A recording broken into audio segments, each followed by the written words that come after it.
Alright, hello everyone, it's Diamond Legend here, and today, I'll be showing off some gameplay in the background for today's video. The gameplay I'll be using is Borderlands 2. I've been a huge fan of the Borderlands franchise for years, so I decided to record some gameplay for today's video. If you looked at the community tab on my channel, you'll know that this video is coming soon. This week's scenario is called, What If Goku was in Part 4, or you can call it, What If Joseph Raised Goku? Whichever one you prefer to say. I'm a big fan of JoJo's Bizarre Adventure, so I wanted to bring it to the channel at some point. If you want to interact with me, as well as staying updated on my videos, and even looking at a good meme or two, subscribe and go to the community tab. I'm active on there all the time. But I'd also like for you to subscribe so you can stay notified whenever a video is coming up. Last thing I want to bring up before we begin is that I plan to live stream some games on Twitch or YouTube, so for right now, I made a Twitch account, so you can go over there and watch a game or two. I plan on bringing some guests on the stream, so if there's anyone that you want to see, just comment down below. And with that being said, let's begin with our scenario. What if Goku was in Part 4? Now, I want to start this part where the invisible baby is introduced. So, instead of showing her in this scenario, we're gonna say that the space pod lands in the area. Now, strange things happen in Diamond is Unbreakable all the time. An example was the alien that Josuke met, and the mystery of whether or not he was an alien or a stand. So I'm going to say that Goku landing here shouldn't be a problem for this scenario. Joseph and Josuke would be curious enough to approach the strange thing that landed. When getting closer, the pod opens up, with Goku being confused and sad. By the way, I'm going to be using Goku from the Dragon Ball Super Broly movie. That way he can at least do something. When looking at him, Joseph slowly makes his way towards Goku, in order to see what's wrong. Josuke follows along too, just to make sure nothing happens. Joseph begins to ask Goku if everything's alright, only for Goku to freak out when looking at the two. His first instinct is to defend himself, and tries to fight Joseph. Josuke tells him to look out, but Joseph's reflexes were sharp enough to use his Hermit Purple and stopping Goku. He tells him that everything is fine, and to please calm down. After several minutes of trying to tame Goku, it eventually works. Josuke, having a shocked look on his face, tells Joseph what they should do.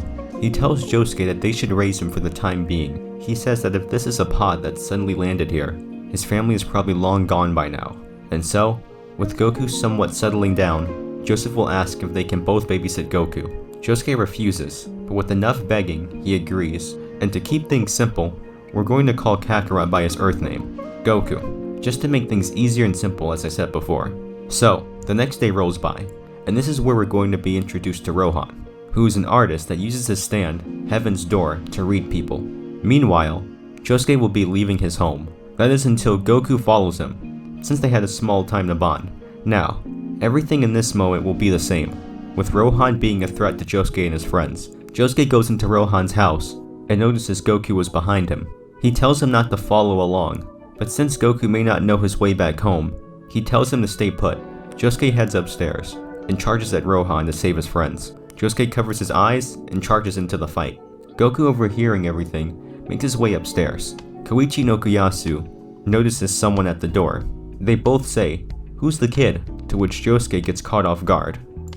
This gives Rohan the chance to throw a couple of things at Josuke's eyes, in order for him to open, but he continues running. Goku, seeing what Rohan is doing, begins charging in with Josuke as well. However, Goku, not knowing to close his eyes, makes him a target for Heaven's Door, and almost instantly, his face is turned into a book. Josuke, hearing what just happened, makes him even angrier, and on top of that, Rohan uses hair insults to open Josuke's eyes. Josuke opens his eyes after hearing this, and like in canon, this doesn't work, and instead, he's been fueled with blind rage. He begins attacking Rohan, thus ending the situation and saving everyone. And don't worry, the group is going to use Heaven's Door in order to see Goku's origins on planet Vegeta. However, that's going to be for part 2.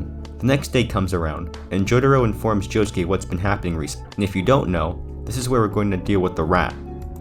Meanwhile, for Goku, Joseph is taking care of him.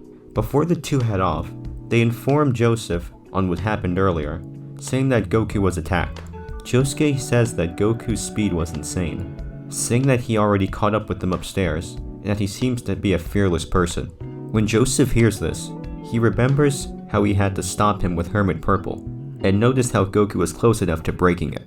When seeing Goku's tail, Joseph believes that this isn't some lab experiment, but rather an actual alien. He's not sure if he already has a stand, but Joseph wants to at least train him with basic dodging and attacking, just to make sure he's not being ambushed or attacked again. Joseph is also teaching Goku right from wrong, with Joseph teaching Goku basic skills with Hermit Purple. Jotaro and Josuke will be leaving to pursue the infamous rat. Since Goku won't be there, the battle between the rat should remain the same, with the duo finding what happened, as well as learning its abilities. Jotaro and Josuke make a strategy, and they're able to take out the sniping rat. Also, I'm going to say that since Goku doesn't have a stand, he can't see what's in front of him, so that made him an easy target for Heaven's Door. On top of that, he begins to struggle just a little bit with Hermit Purple since, as well, that's stand, he can't really see it, so eventually he's going to have to slowly but surely adapt to what's around him. So instead of just seeing what's in front of him, he's going to rely on hearing the sounds that it makes. And so during the time when dealing with the rat, Goku is able to adapt pretty quickly in terms of fighting.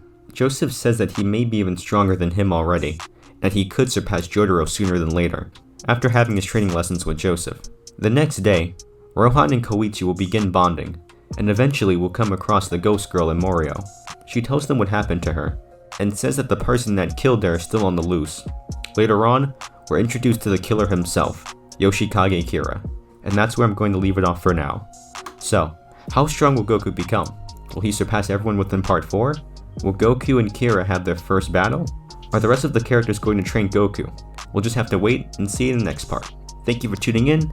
This has been Diamond Legend, and I'm off.